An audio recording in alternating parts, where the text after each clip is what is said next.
හරි එහෙනම් අපි වැඩේ පටන් ගමු කතා වෙච්ච විදිහට. අපි මොකද්ද වැඩේ කතාව උනේ මේ අපිට කරන්න තියෙනවා භාග පාඩමට සම්පූර්ණ ටික වශයෙන් ඉවරයි. අපි ඒකේ භාග පාස් පේපර්ස් කරන වැඩක් යනවා. ඒ පාස් පේපර්ස් කරන වැඩේ වෙනකොට අපි ක්ලාස් එක කරන්නකොට මම කියනවා ඔයාලට පාස් පේපර්ස් වල පොඩි පොඩි වීඩියෝ ක්ලිප්ස් දාන්නම් කියලා. හරි එහෙනම් අපිට කරන්න තියෙන්නේ අද භාග ක්ලාස් පේපර්ස් අපි ගානක් දවසකට ටික ගානක් වගේ සාකච්ඡා කරගෙන යනවා. දවසකට එකක් හෝ දෙකක් මම පෙට්ටියට තියනවා. හරි අද අපිට කතා කරන්න තියෙන 2020 පාස් පේපර්ස් ගාන භාග හරි එහෙනම් අපි ඒකට දාලා වැඩ ටික කරගෙන යමු. එහෙනම් මේ වීඩියෝ එක වැටෙන්න කලින් මම හිතනවා ඔයාලා භාග පාස් පේපර්ස් ගාන කරලා ඇති නැත්නම් මම වීඩියෝ එක නවත්තලා 2020 භාග ගාන හදලා මේ වීඩියෝ එක බලන්න. මොකද මේක කරන්නේ වැරදි කරපු වෙන්න නිසා මේක බලාගෙන කටපාඩමින් ලියා ගන්න වැඩක් නෙවෙයි යන්නේ. ඒ හින්දා ඔයාලා භාග පාස් පේපර්ස් ගාන කරලා මේ වීඩියෝ එක බලන්න. හරි අපිට පළවෙනි ගාන විදියට තියෙනවා භාග වල 2020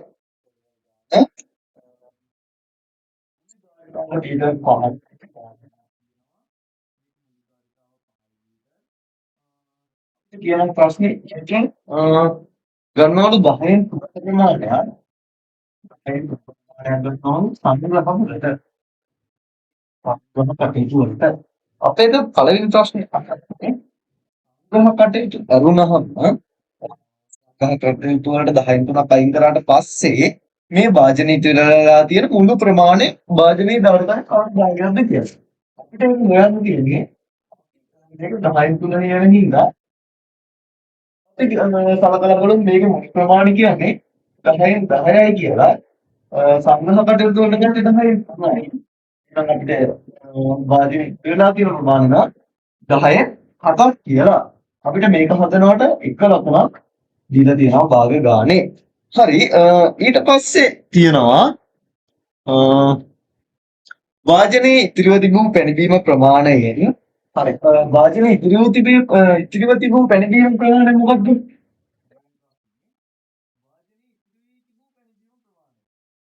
වාජනයේ ඉතිරි වෙලා තියෙන්නේ කොච්චරද?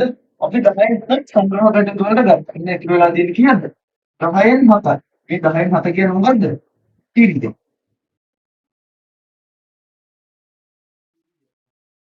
දැන් අපිට කියනවා ඉතිරියෙන් මේකෙන් 5න් 7ක් 7න් 5ක්ද? 7න් 5ක් 7න් 5ක් ගන්නවලු මොනකටද බෝතල් කරන්න. මේකට බාක් ගන්නවලු 7න් 5ක් අපිට කියනවා එහෙනම් බෝතලයකට දැම්මම පස්සේ ඉතිරි වෙලා තියෙන ප්‍රමාණය කොච්චරද කියලා මම. දැන් බෝතලයට දාන ප්‍රමාණය මුලින්ම හොයාගන්න බෑ. බෝතලයට දැමූ ප්‍රමාණය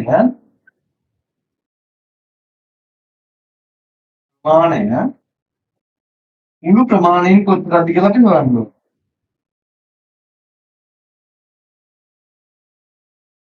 මේ කියේ බෝතලයට දැමූ ප්‍රමාණය කොච්චරද කියේ? ඉතිරියෙන් කියන්නේ 10න් 7න් 7න් 5ක්. අපි දන්නවා මේ අල්නායන ආශ්‍රිත ගුණ කිරීම අල්නායන ආශ්‍රිත සිදු කිරීම වල අල්නායන්නේ යටි අරමුණ මොකද්ද? ගුණ කිරීමම තමයි. එහෙනම් අපි මේක ගුණ කරනවා. 10න් 7 ගුණ කිරීම 7න් 5 අපිට භාගවල ගුණ කරන්න තියෙද්දි උඩ යට සුළු වෙනවා නම් ඒ කියන්නේ භාගයෙන් උඩ යට සුළු වෙනවා නම් අපිට සුළු කරලා දාන්න පුළුවන්. එහෙනම් අපිට එනවා 7න් 1යි එයා 7න් 1යි 5න් 1යි 10න් 2 5 2යි 10යි 2යි උත්තරේ භාගයයි කියලා. අපිට මේක භාගයයි කියන හොයා ගන්නකොට මේ භාගයයි කියන්නේ මොකද්ද? බෝතලයට දැමූ ප්‍රමාණය.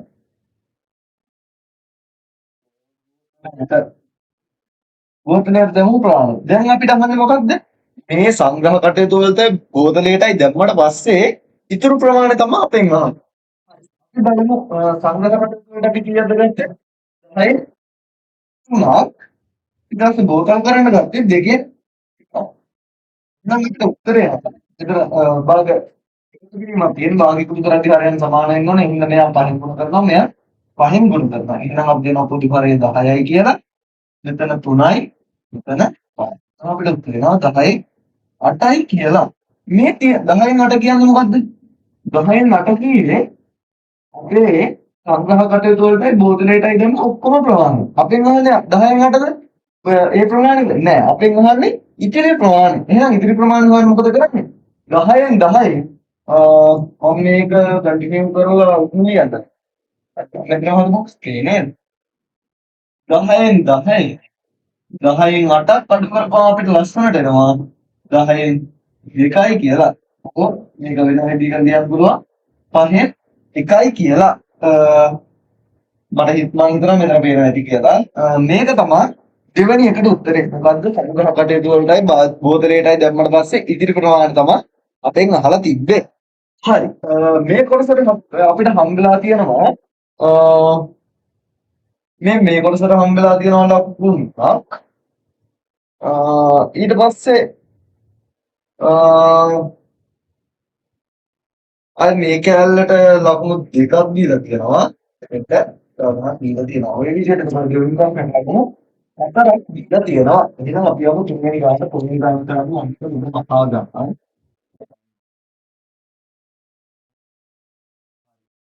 ඊට පස්සේ අපිට තුන්වෙනි ගානේ කියලා තියෙනවා දැන් වාජනයේ ඉතිරි ප්‍රමාණය කීයද? 10න් 2යි. මේක වාජනයෙන් හරි අඩක් කියන්නේ. ඒ කියන්නේ 10න් කීයක්ද? 10න් 5ක් වෙන්න ගානවලු අමතර පැණිබීම. මෙයාව කරන්න ගානවලු අමතර පැණිබීම. අපිට කියන්නේ මේ අමතර පැණිබීම වල පරිමාව ධාරිතාව හොයන්න කියලා. ඒක හොයන්න මොකද කරන්නේ? අමතර පැණිබීම වල ධාරිතාව හොයන්න ධාරිතාව පරිමාව ප්‍රමාණය. එතකොට අපිට මොකද කරන්න තියෙන්නේ? 10න් 5ක් අවසානයට හැදුනා නම් මුලින් තිබ්බ 10න් 2ක් නම් අමතර පැණිබීම ප්‍රමාණය අපිට හම්බ වෙනවා 10න් 3යි කියලා. මේක තමයි අමතර පැණිබීම ප්‍රමාණය. එතකොට මේ අමතර පැණිබීම ප්‍රමාණය මුළු වාදනයේ නේද මේ අපිට ඇවිල්ලා තියෙන්නේ? එහෙනම් මුළු වාදනයේ 10න් 10ක් කියන්නේ කීයක්ද? මුලින්ම කීවා. ඊට 5ක්. එහෙනම් 10න් 3ක් කියන්නේ කීයද? ඊට කලින් 10න් 3 හොයන්න කලින් අපි හොයාගමු 10න් 1ක් කියන්නේ කීයද කියලා. මේක හෝ 5000 මිලිලීටර කියලා අපි ලියා ගන්න. මොකද මේ වගේ සම්පූර්ණ ගාණකින් වැඩියෙන් මේ වගේ ගාණක කියද්දි අපිට ලේසි. මේක 10 එක කරේ 10 බෙදලා. එතකොට එනවා 10 1යි කියලා. එහෙනම් මේ සංඛ්‍යාවත් බෙදනවා 10යි. කොහොම ඔය ක්‍රමයට යද්දි මේක හදාගන්න ලේසි. එතකොට අපිට එනවා 500යි මිලිලීටර කියලා 10න් එකක් කියන්නේ. අපිට ඕනේ 10න් එකක්ද? නෑ අපිට ඕනේ 10න් 3ක්. එහෙනම් අපි බලමු 10න් 3ක් කියන්නේ කීයද කියලා.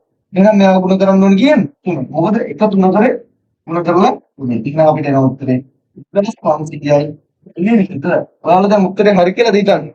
නෑ. ඒත් අපෙන් අහලා තියෙන්නේ මොකද්ද? හිතන්නේ මිලිලීටර වලින් නේ ලීටර වලින්. එහෙනම් අපිට උත්තරේ එන්න ඕනේ 1.5 ලීටර කියලා. මෙතෙන්ට එක ලකුණක් දීලා තියෙනවා. මෙතෙන්ට එක ලකුණක් දීලා තියෙනවා. මෙතෙන්ට ලකුණක් දීලා මේකේ ලකුණ අතර පෙන්නනවා. දීලා තියෙනවා හතරයි.